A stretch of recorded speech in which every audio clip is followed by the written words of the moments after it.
Bienvenidos amigos un día más a este su programa de entrevistas en su canal preferido, Distrito Televisión, donde les presentamos a invitados que tienen mucho que decir o que aportar. Miren, cuando íbamos a hacer el programa de hoy no sabíamos si realmente lo íbamos a realizar y ustedes dirán, bueno, entonces ¿para qué están ahí? Nuestro invitado de hoy es una persona muy conocida internacionalmente, pero no por razones para bien, sino por razones para mal. Y es que hoy ha ido a declarar a la Audiencia Nacional y teníamos serios dudas de que pudiera ser detenido e ingresado en un centro bien penitenciario o bien policial a efectos de detención. Finalmente hemos tenido suerte y está aquí hoy con nosotros. Es Oswaldo Eustáquio, que es el primer preso político, el primer exiliado político del régimen de Lula en Brasil. Torturas, palizas, amenazas, coacciones a él y a su familia, una historia que daría para una serie de Netflix, pero de las malas. Tremendo lo que vamos a escuchar hoy. Algunos episodios que vamos a ver son realmente, digamos, difíciles de verlos y creer que esto todavía está pasando en el mundo, en cualquier parte del mundo, esta violación constante de los derechos humanos de un régimen que tiene buena fama a nivel internacional, pero que tras ver el programa de hoy seguramente muchos de ustedes cambiarán radicalmente de opinión con respecto a quién es Lula y su régimen. Ya saben, entrevistas sin filtros, preguntas no pactadas, respuestas libres, comenzamos.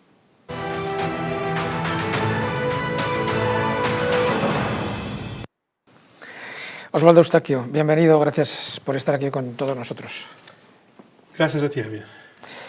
Tenemos aquí un documento que van a ponerlo ahora en pantalla del Ministerio de Presidencia, Justicia y las Cortes, en la que dice que en una reunión del Consejo de Ministros se aprobó continuar en vía judicial el procedimiento de extradición hacia tu persona. Lo primero, muchísima gente a nivel internacional conoce tu caso, pero tú se sabe que, bueno, que eres un exiliado político del gobierno de Lula y aunque, insisto, tu caso es muy conocido a nivel internacional, haznos primero una breve referencia de quién eres y qué es lo que te está pasando. Yo soy un periodista de investigación, un periodista que ha hecho una grave denuncia contra Lula da Silva y el juez de Moraes en Brasil. Y cuando empecé a hacer el periodismo, en el ejercicio de mi profesión, la gente en Brasil empezó a persecución. En Brasil, para usted tener una idea, yo era jefe de una cadena de televisión muy conocida. Reportero del periódico Gaceta del Pueblo, uno de los más grandes de mi país. Y cuando empecé a apoyar el presidente Bolsonaro, que es un hombre de derecha, así como yo, cuando yo tuve una posición política, las cosas empezaron a se quedar mal para mí y yo fui alejado de las televisiones. Las teles en Brasil ya no querían me contratar, porque Blas Osvaldo es un aliado del Bolsonaro. Y Bolsonaro, nadie creía en él en 2016. Pero en 2018 Bolsonaro logró ser presidente del Brasil. Y yo fui invitado para ser parte de su gobierno de transición. Soy parte del gobierno de transición del Bolsonaro y elegí no permanecer en el gobierno, porque hablé, presidente, necesitamos de alguien en las redacciones, porque tenemos una guerra cultural, una batalla cultural. Entonces me alejo del gobierno, vuelvo para la redacción. Nadie más quería me contratar, nadie más quería me dar una oportunidad en las teles, entonces empecé a hacer un trabajo independiente por las redes sociales. Y he hecho un en directo en 2020 con 180.000 personas, una cosa que era inédita para el tiempo. Tuve más audiencia que las televisiones del Brasil por medio de un canal de YouTube. Y así, cuando mi voz empezó a se tornar una voz muy grande en mi país, la gente quería me detener porque no quería que yo hablase la verdad. Y cuando yo hablaba las verdades, hablaba, eso es fake news. Eso es mentira. Y mi voz empezó a crecer más. Para usted tener una idea, los principales periódicos del Brasil, en su cuenta del Twitter, tenían como 80 gustos por reportaje, 100, 120, 240 por reportaje. En mi Twitter tenía 18.000, 25.000. Era desproporcional la audiencia que yo tenía con las redes de televisión, los grandes periódicos del Brasil. Fue lo que hizo crecer esa animación hacia ti. Pero si me lo permites, Osvaldo, nuestro invitado de hoy ha sido torturado. Y alguien dirá, bueno, eso lo dice todo el mundo, ¿no? Vean este vídeo.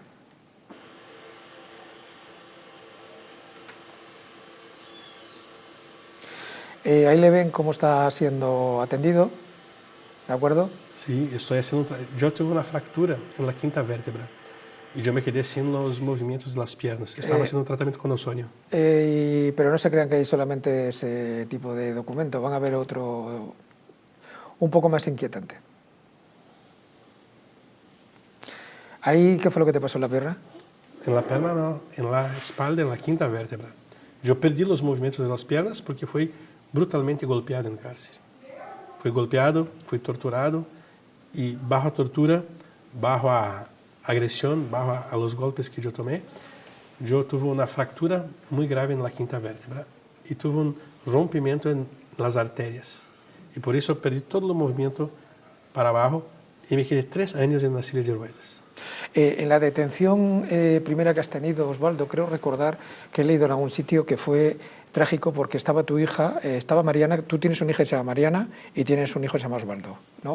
Osvaldo creo que tiene 7 años ahora. Y como se llama igual que tú, cuando entró la policía, cuéntanoslo un poco, pero tengo entendido que fue la bestialidad de cómo entraron a detenerte, que tu hijo tuvo traumas, que incluso he oído que dejó de hablar. ¿Cómo fue? ¿Nos lo puedes explicar? Sí. Era 18 de diciembre de 2020. Ajá. Era el cumpleaños de mi expareja. En 2020 aún era mi pareja. Fue ministra del gobierno de Bolsonaro. Era su cumple. Mariana fue al mercado con su mamá para salir, para que los hombres hiciesen una fiesta sorpresa. La policía llega, invade mi casa, fuertemente armados. Es una orden de detención, orden de prisión. Y mis 2 hijos, Bernardo y Osvaldito, tengo 2. Uno sentó aquí en mi pierna y otro en otra pierna. Me agarraron y Osvaldito miró. Hoy usted no va a llevar a mi papá, porque era la 3ª vez. ¿Eso se lo dijo tu hijo pequeño? No va a llevar a mi papá. Hoy no. Hoy es el cumple de mi mamá. Y me agarró. Yo tengo que llevar, tengo una orden. Y habló así, usted tiene que salir. Y habló feo con mi hijo y le empurró. Osvaldito, cuando fue y percibió eso, fue la última vez que consiguió hablar correctamente. Paró de hablar por un tiempo, hoy habla un poquito, pero con mucha dificultad. ¿Sigue con tratamiento psicológico? Sí, tratamiento psicológico.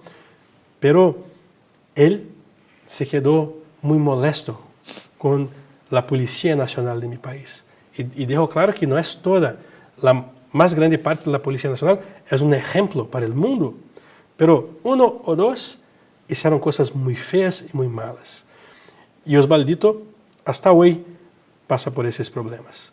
Entonces, eso que pasó en mi casa, en 18 de diciembre de 2020, dejó mi hijo alejado de su voz. Una pregunta.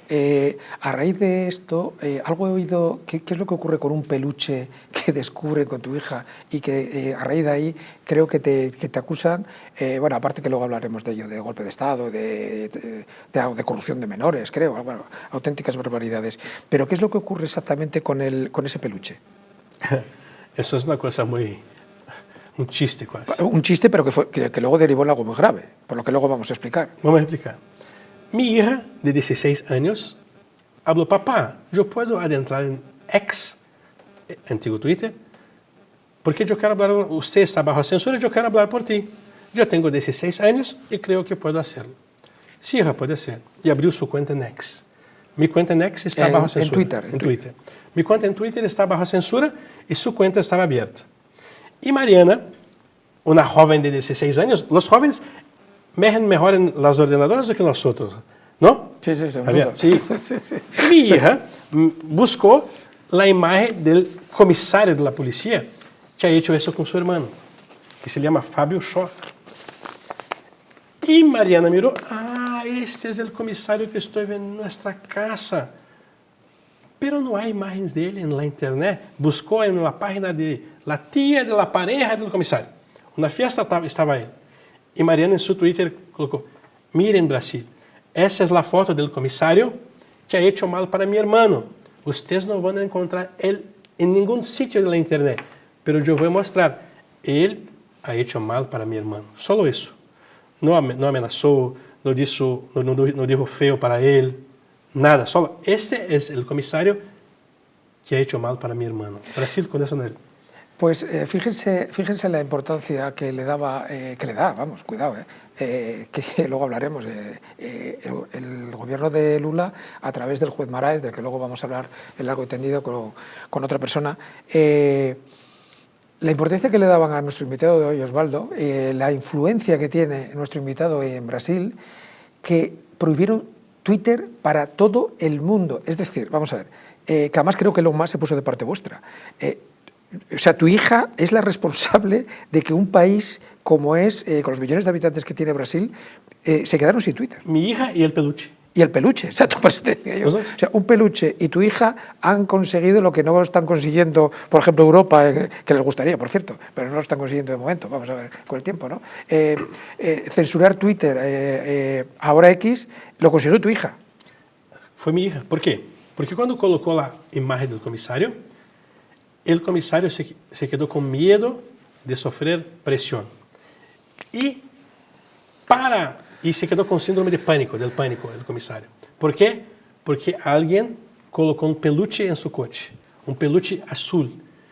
Y él pasó a tomar remedios muy fuertes y tuvo que se alejar de su trabajo porque estaba con miedo del peluche, no del peluche. La gente sabe dónde yo vivo y colocar en peluche es un recado que van me pegar. Pero era solo un peluche, no era nada más. Y el comisario, llamado Fábio Schor, pidió para de Moraes, el juez, me detener por el peluche y buscar el móvil de Mariana. 10 policiales nacionales. Eso te iba a preguntar. Creo que para buscar el móvil de la cría, de Mariana, creo que fue como si estuvieran buscando al mayor narcoterrorista del país, ¿no? Fue un dispositivo, creo que impresionante. Yo tengo las imágenes y voy a te regalar, que es una cosa increíble. 10 policiales en mi casa en Brasil, buscando, y llegaron, Mariana, estamos aquí para buscar su móvil. ¿Sabe qué Mariana habló? No voy a dar.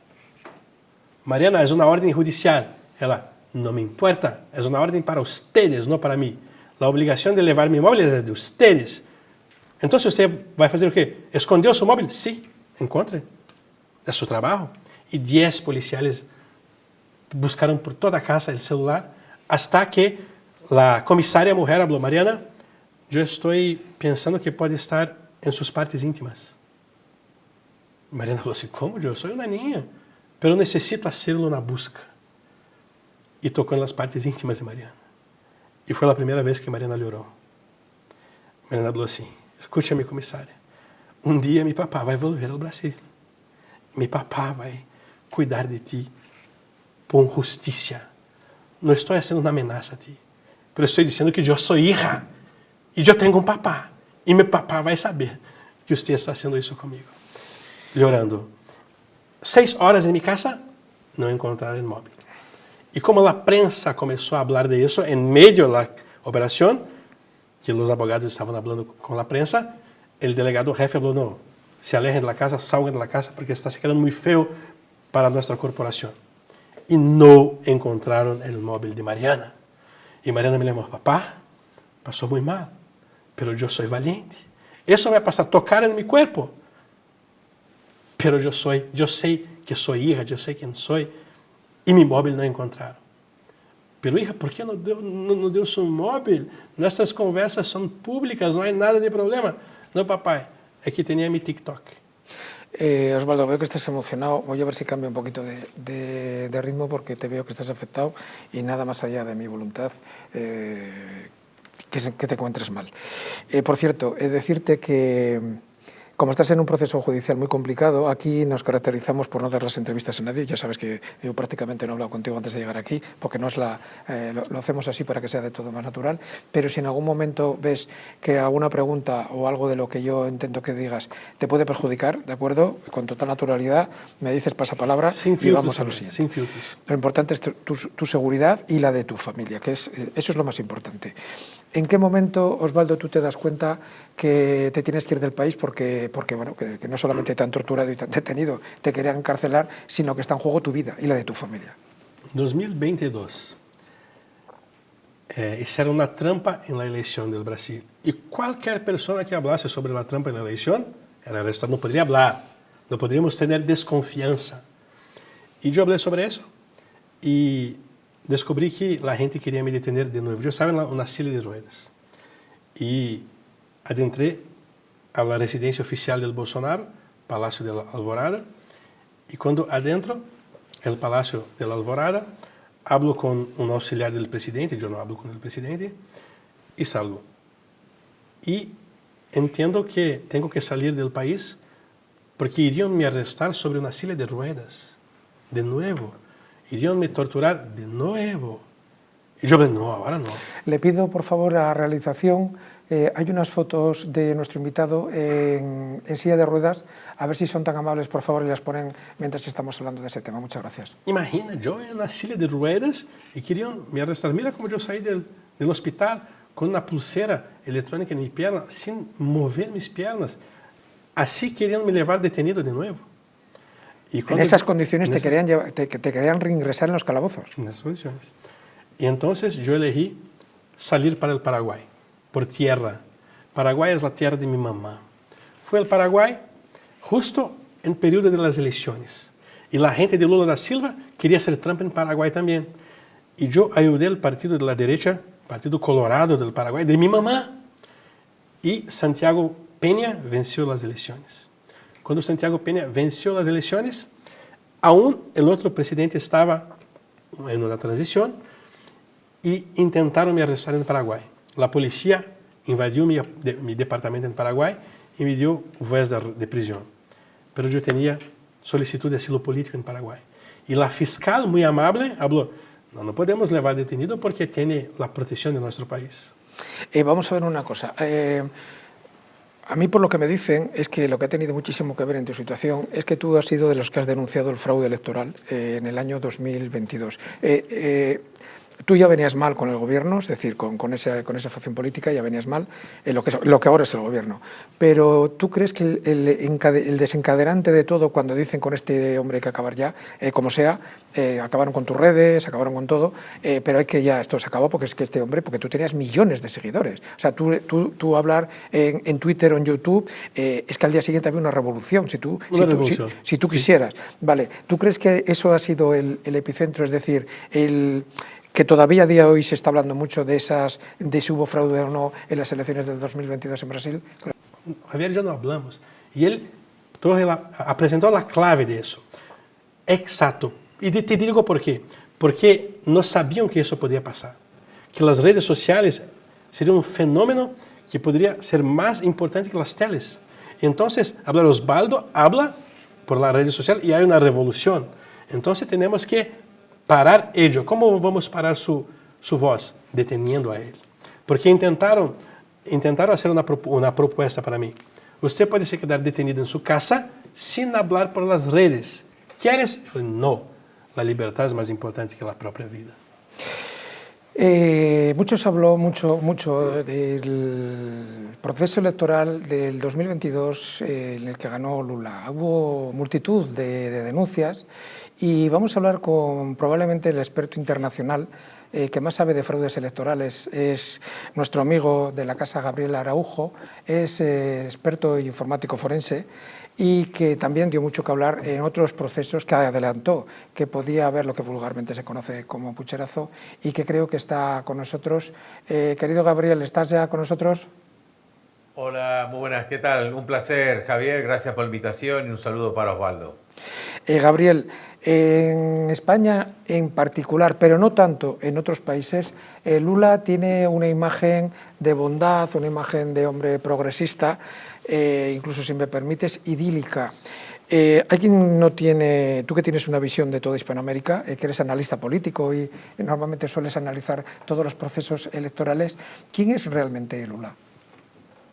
Bueno, yo conozco profundamente Brasil, primero porque mi país de nacimiento es Uruguay y mi familia es del norte de Uruguay, colindante con Brasil, así que es un país que conozco bien. Además, como tú bien apuntabas, Javier, pues soy auditor de sistemas y me ha tocado auditar las elecciones, colaborar en esas auditorías de las elecciones del 2022. Como tú bien apuntas, Lula da Silva pues tiene toda esa campaña de marketing muy importante a su alrededor por ser una persona que viene, digamos, de las clases más desprotegidas, por ser un sindicalista, pero bueno, como ocurre en estas circunstancias, cuando se acceden al poder, realmente hacen un abuso terrible de él y bueno, hay hechos probados por sentencias en las cuales realmente Lula ha cometido varios actos de corrupción que le cayó una condena de muchísimos años, ¿no? Es verdad que hay ciudadanos, no solamente nuestro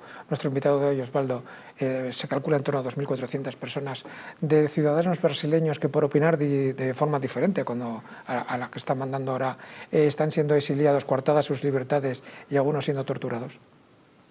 Exactamente, el caso de Osvaldo es el que conocemos porque, bueno, tenemos el placer de recibirle en España y esa pugna por no tener que retornar a un país que claramente va a ejercer todo la violencia y el poder que tienen estos regímenes absolutamente totalitarios.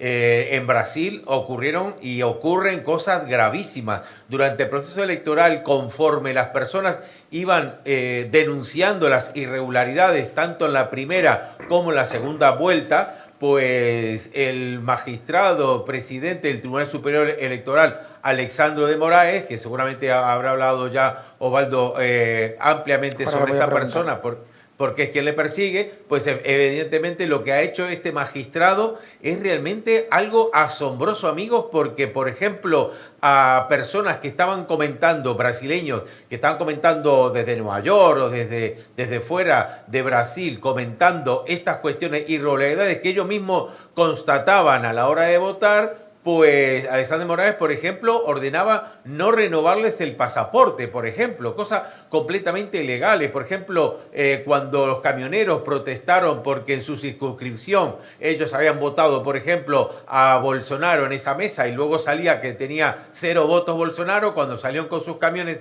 a protestar, pues Alexandre Moraes ordenó confiscarle todos sus bienes y vaciarle las cuentas bancarias. Realmente estamos en una situación absolutamente bochornosa, lo que ocurrió en Brasil, únicamente superada ahora por la de Venezuela, por la de Nicolás Maduro, pero hasta este momento realmente el asalto a la democracia que hizo Lula da Silva y sus secuaces no tenía parangón. Gabriel, tú eres experto, insisto, analista internacional, participas en muchísimos programas, en fin, escribes artículos y tienes además también un canal de YouTube en el que analizas todo lo relativo al tema de grandes escándalos internacionales.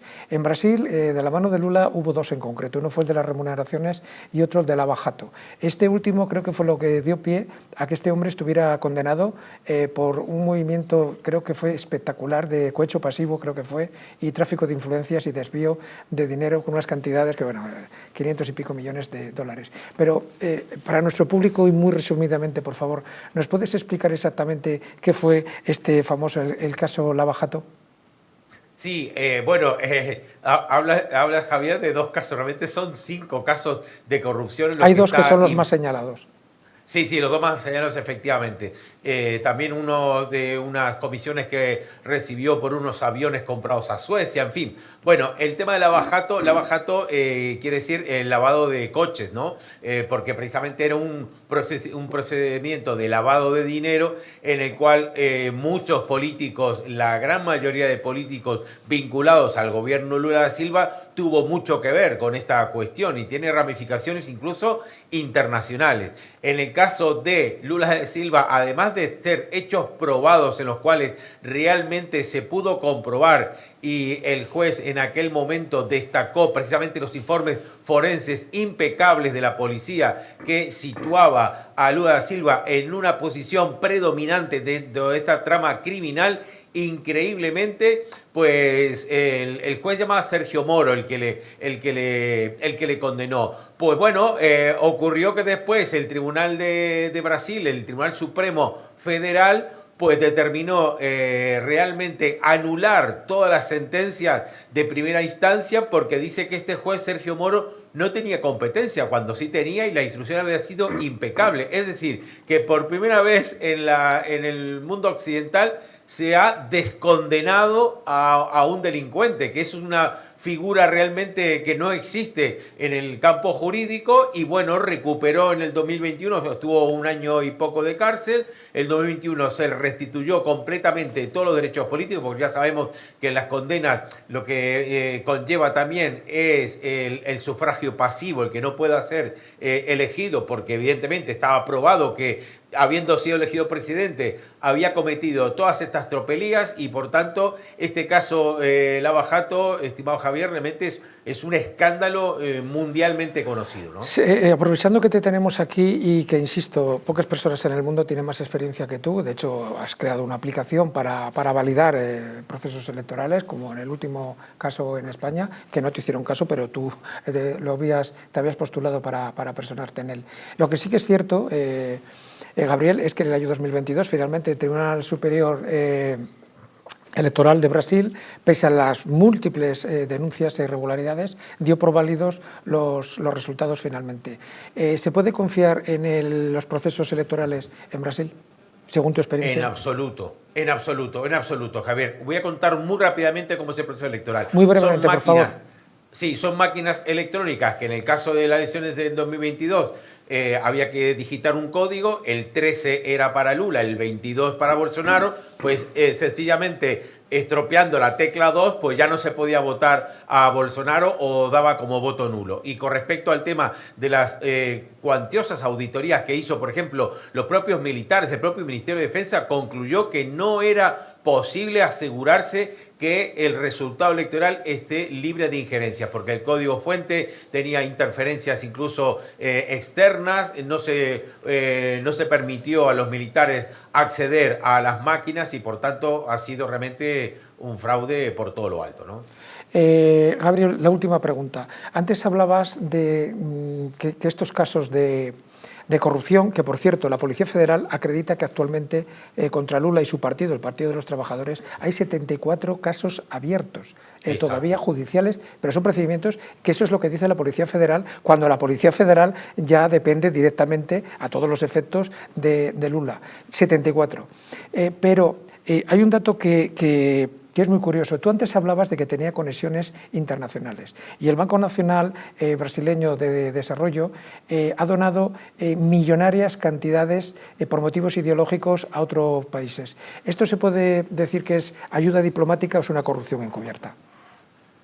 Es que realmente, vamos, me imagino que es una pregunta retórica, porque Osvaldo sabe muy bien, y yo tuve el placer de hablar con él hace unos días y estuvimos intercambiando opiniones, impresiones y anécdotas, y específicamente yo le había recordado que en Nueva York 9 de los magistrados del Supremo que, digamos, anularon esa condena, luego fueron invitados por Petrobras a un hotel en Nueva York, pues a festejar. No digo festejar, pero vamos, agasajar a esos jueces que lograron, que liberaron a Lula da Silva y le han permitido presentar solamente a las elecciones. O sea que con esta anécdota yo creo que estamos dando respuestas absolutamente completas a todo esto, ¿no? Gabriel, muchísimas gracias, como siempre un placer escucharte. Y en este caso más porque de esto poca gente sabe como tú. Muchísimas gracias por estar ahí con todos nosotros. Un placer, un fuerte abrazo para todos. Hasta pronto. Osvaldo, bueno, ya has visto que no solamente tú allí, sino que lo que has hecho, como se dice aquí vulgarmente, un dicho, que has levantado un poco el avispero. Luego te voy a preguntar por el juez Marais, pero ¿es cierto que ahora mismo el Tribunal Superior de el órgano máximo judicial, todos los que están ahora mismo son amigos declarados, jueces todos amigos declarados de Lula, y creo recordar que uno de ellos es el que le conmutó la pena para decir que no había habido delito, pero es verdad que está también el que fue su abogado defensor. Su abogado defensor, su amigo personal, Cristiano Zanin es el nombre de él. Imagina, Cristiano Zanin defendió a Lula en los tribunales y con muchas mentiras y trampas. El Brasil sabe de eso. Ahora es un juez del Supremo, de la Suprema Corte. Eso es una vergüenza para nuestro país. Y 9 de los 11 fueron indicados por Lula da Silva y su gente, y 2 también por gente de izquierda. O sea, el Supremo Tribunal del Brasil hoy se tornó un notariado para sicarios.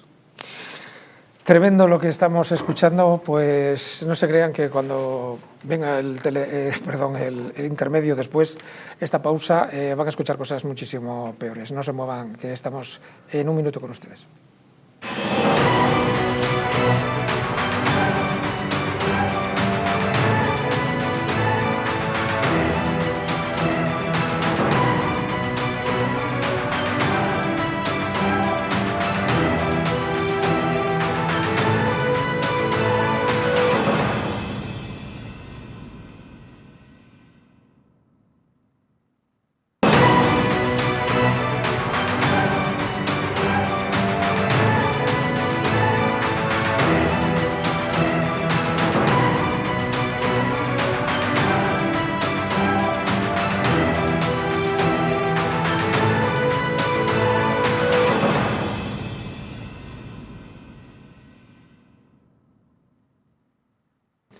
Continuamos, amigos, en este apasionante programa de hoy, apasionante por lo que estamos escuchando, aunque triste de comprobar cómo hay sitios en el mundo en el cual los derechos humanos dejan bastante que desear y por lo que hay que seguir luchando.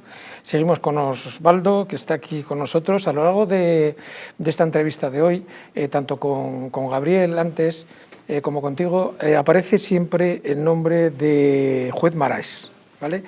Yo he preguntado a 2 personas sobre el asunto y una me dijo: Javier, Osvaldo tiene un gran enemigo que es Lula, evidentemente, porque si Lula quisiera ser presidente no estaría en la situación que está, porque él con una llamada de teléfono, confirmar un decreto, lo anula. Su verdadero enemigo es este hombre, el juez Moraes. Luego estoy mirando que este hombre también ha tenido problemas con Elon Musk.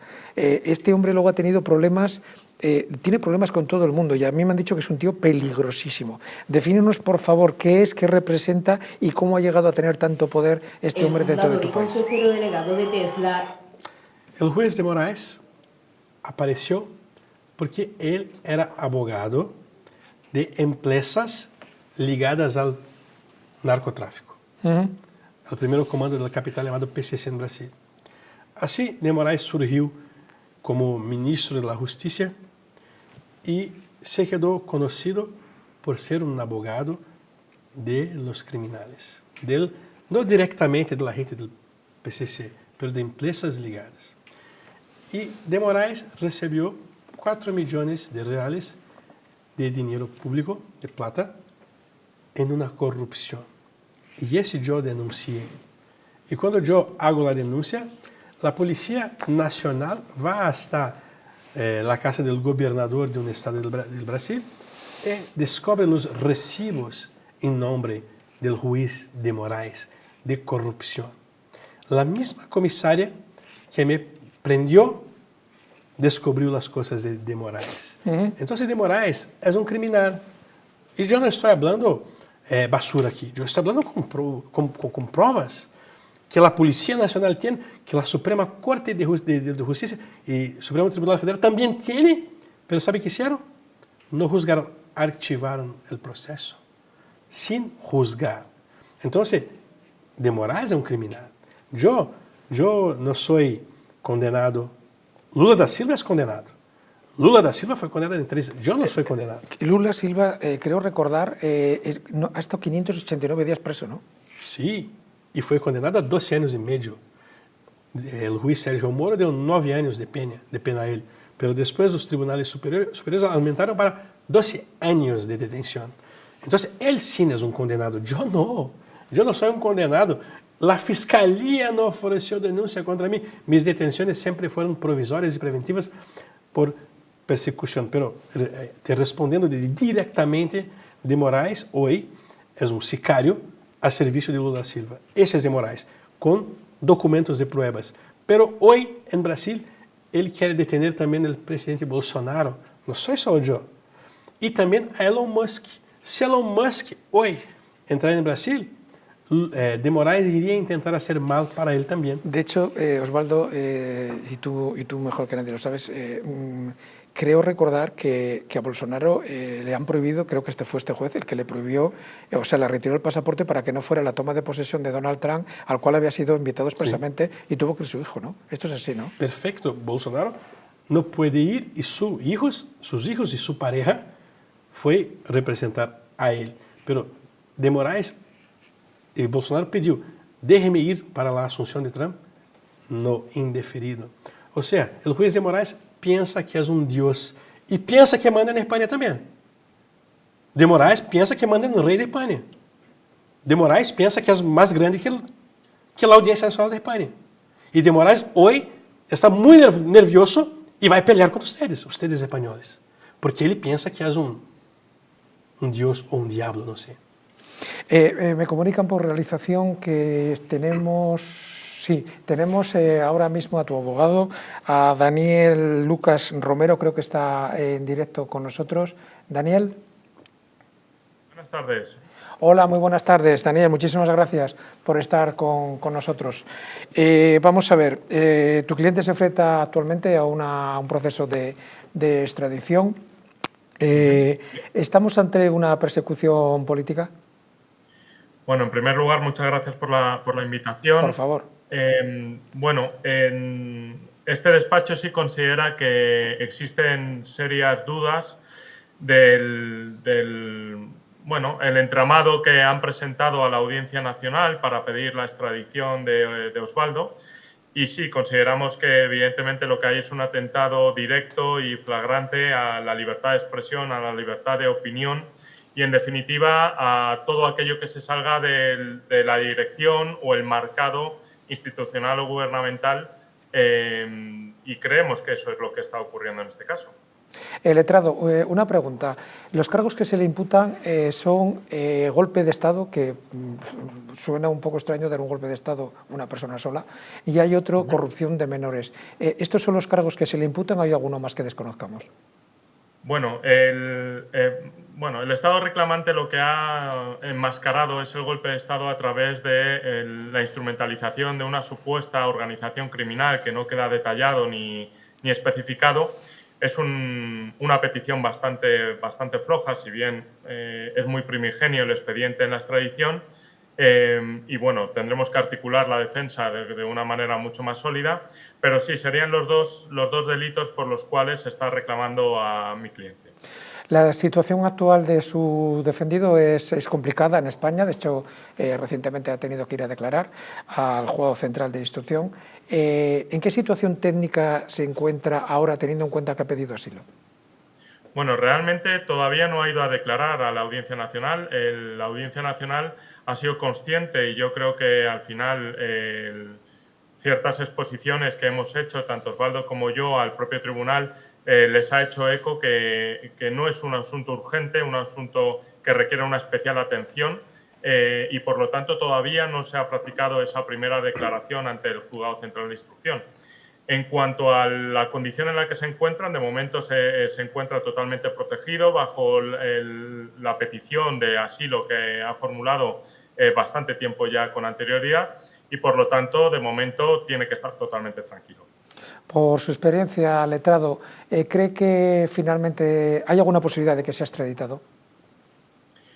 Bueno, nosotros creemos que va a ser difícil. Es decir, el expediente que consta en nuestro poder, y sin perjuicio de que no podemos revelar la estrategia de defensa que articularemos más adelante, consideramos que es difícil. Está cogido con pinzas, como se dice aquí. La calificación penal tiene difícil encaje en nuestra normativa. Y bueno, pues tenemos también aquí en la retina, en España, ciertos episodios con ciertos grupos políticos que también han tenido pues bueno, ciertos beneplácitos gubernamentales, y entendemos que también Osvaldo, pues bueno, puede estar también amparado en esa línea de defensa. Se habla mucho, y la última pregunta ya, se habla mucho del juez Marais. Toda esta documentación que reciben ustedes de las peticiones del gobierno brasileño, a la hora de estudiarlas, ¿se atienen jurídicamente a la legalidad internacional? Bueno, no del todo. El expediente que han aportado, en nuestra opinión, no es suficiente y no está completo, no garantiza unos ciertos principios que dentro del procedimiento de extradición se tienen que cumplir, como es el principio de legalidad y el principio de equidad, y entendemos que no sería suficiente y no estaría amparado bajo ningún principio de derecho en un Estado democrático como es el nuestro. Daniel Lucas Romero, letrado defensor de nuestro invitado de hoy, muchísimas gracias y sobre todo muchísima suerte. Perfecto, pues muchísimas gracias a todos. Osvaldo, vamos a ver, la prensa internacional vende a Lula como un hombre progresista, amigo de los trabajadores. Vamos a ver, es una forma de blanqueamiento de la verdadera figura de este político que es, hay que reconocerlo, un referente para la gente de la pobreza en todo el mundo. Lula da Silva, él hoy es una marioneta. En la verdad, Lula da Silva quiere ayudar a las personas, pero no por ayudar a las personas, pero para que se tornen sus esclavas. Y la principal demanda del partido de Lula da Silva es implantar la cultura woke, una guerra cultural en nuestro país, y financiar dictaduras comunistas en otros países del mundo. Para eso, ser Lula da Silva, que es uno de los principales de la Cartel del Puebla, del Foro de São Paulo. Entonces, cuando Lula da Silva habla que es el padre de los pobres, que ayuda a la gente, eso perjudica a la gente, en la verdad. ¿Por qué? Porque esta gente se queda con como 30 euros por mes para pasar un mes y piensa que está siendo ayudada, pero va a se quedar vieja con 30 euros por mes. ¿Qué dignidad hay en eso, Javier? Al revés, Lula da Silva mantiene a esas personas bajo una esclavatura, como esclavos de él. Ahora que estás hablando de economía, es verdad que las últimas noticias económicas que hay, de la misma forma que Argentina está intentando, bueno, de hecho acaba con el déficit y con la inflación, ahora veremos, hay que esperar a ver la evolución, pero los macroeconómicos de Argentina son muy positivos. Sin embargo, en Brasil, creo que los últimos datos son aterradores. Y una pregunta, ¿es verdad que ha subido el IVA al 27%? 27%, sí. Y más que eso es 27%, hablan, pero en Brasil hoy, si usted gana 10, 5.3 va para el gobierno, si juntamos todos los impuestos. En España no te crees que andamos muy lejos, ¿eh? Pero eso es, pero eso es mal. Sí, está claro. Sí, pero bueno. ¿Eso es mal? Sí.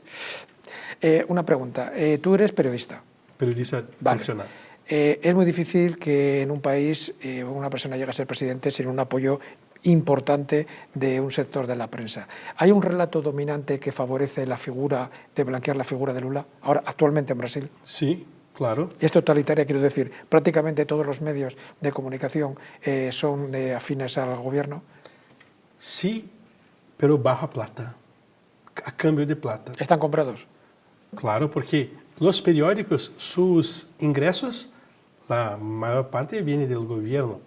Por ejemplo, la Rede Globo de televisión recibió 4.3 billones de reales del gobierno en 4 años del gobierno de Dilma Rousseff. En un año, 830 millones de reales, que da como 200 millones de euros para publicidad. Entonces, ¿quién va a querer perder esta plata? Entonces, Lula da Silva regala a ellos plata y los periódicos hablan mentiras diciendo que está todo bien, pero no está todo bien. Osvaldo, hay gente que se puede pensar que le estará mirando y dirá, vamos a ver, casi acaban con él, ha perdido su pareja, ha perdido su patrimonio, sus hijos están pasándolo mal, a sus hijos les han llegado a tocar sus partes íntimas, merece la pena. Sin embargo, he estado mirando Y tú tienes una historia muy peculiar con tu padre, que es probablemente el epicentro emocional y moral que da pie a que tú estás haciendo esta lucha. ¿Nos puedes explicar exactamente quién fue tu padre y qué es lo que ha hecho en su día y por qué estás luchando por su memoria, que por cierto ya no está con nosotros?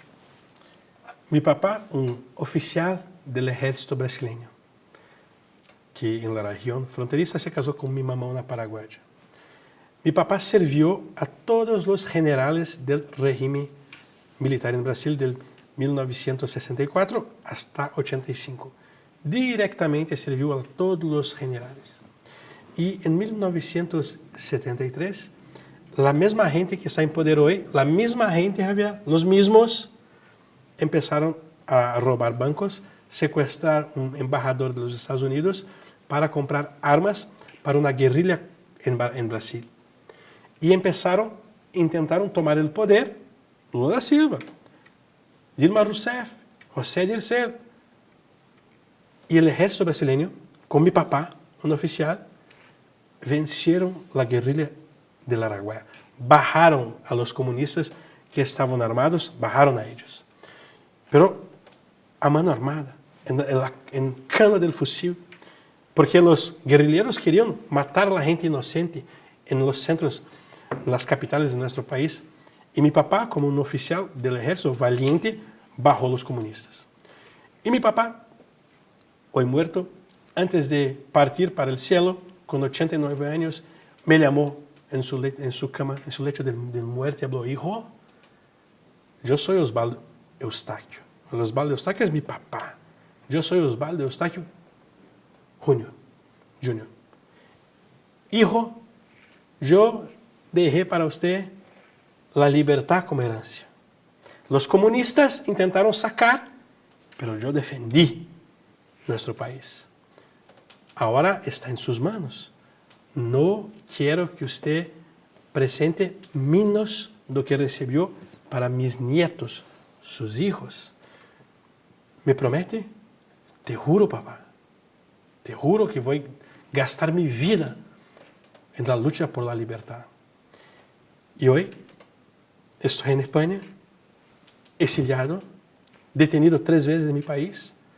Perdí mi pareja, perdí mi plata, perdí mis coches, pero no perdí mi dignidad, pero no perdí mi voz.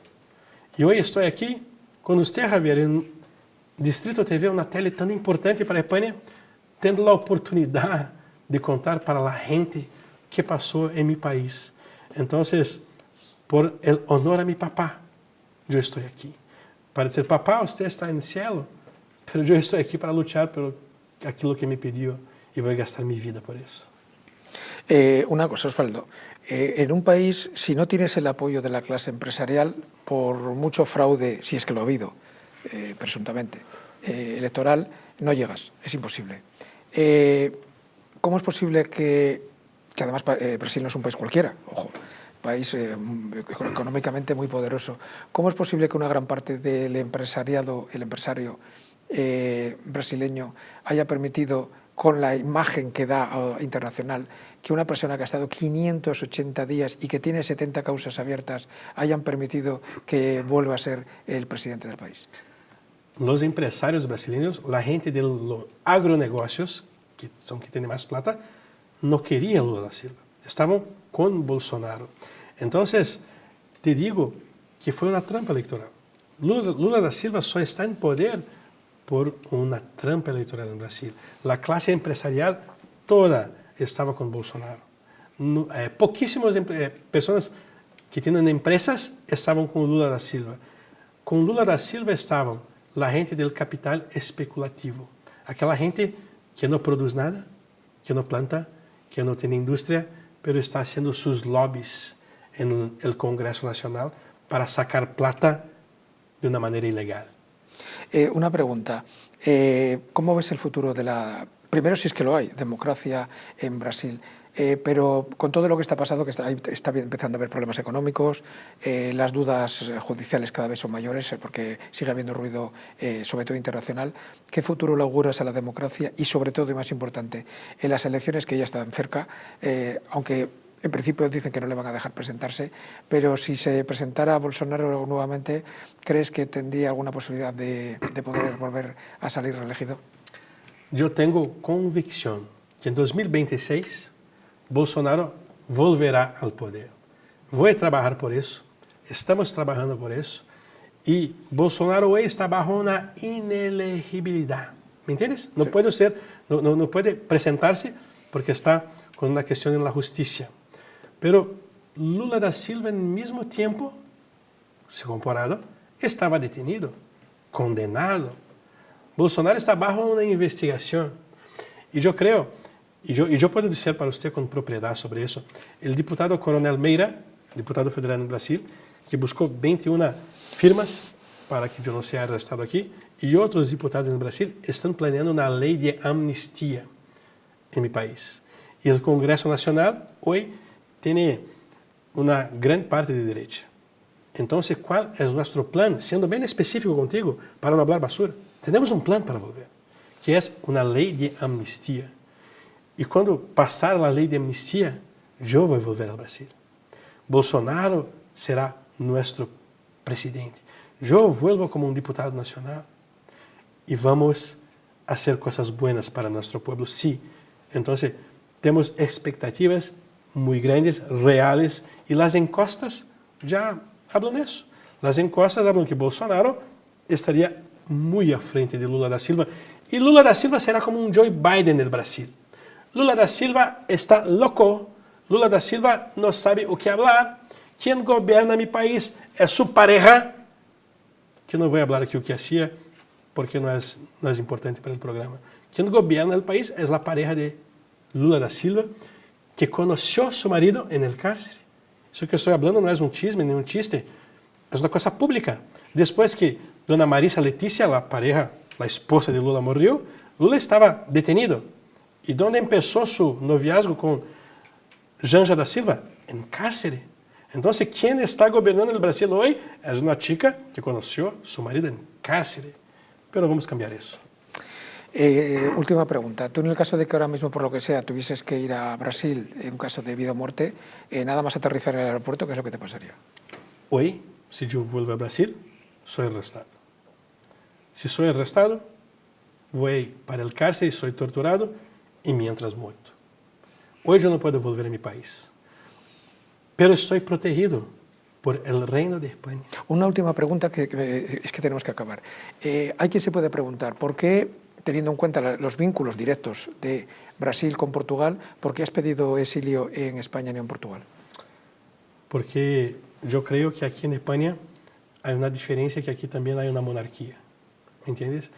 La España, los españoles son muy tradicionales.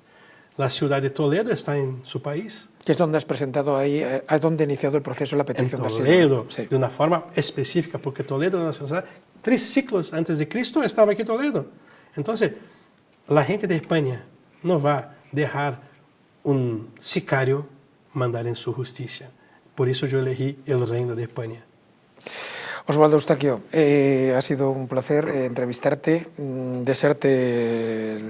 Hay preguntas que no te he hecho porque, bueno, creo que no proceden, son bastante más íntimas. Lo que está viviendo este hombre les puedo asegurar que es tremendo, no solamente él, sino su familia, sus 3 hijos.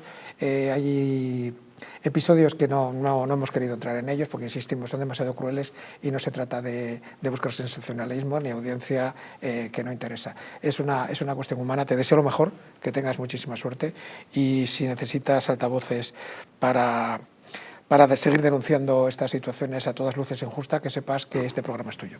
Muchas gracias por todo. Hasta aquí hemos llegado. Nos gustaría seguir con más información, pero bueno, hay veces que, viendo lo que estamos escuchando, es mejor que si acaba el programa tampoco pasa nada. Ya saben, entrevistas sin filtro, preguntas no pactadas, respuestas libres. Nos vemos el próximo sábado. Muchas gracias.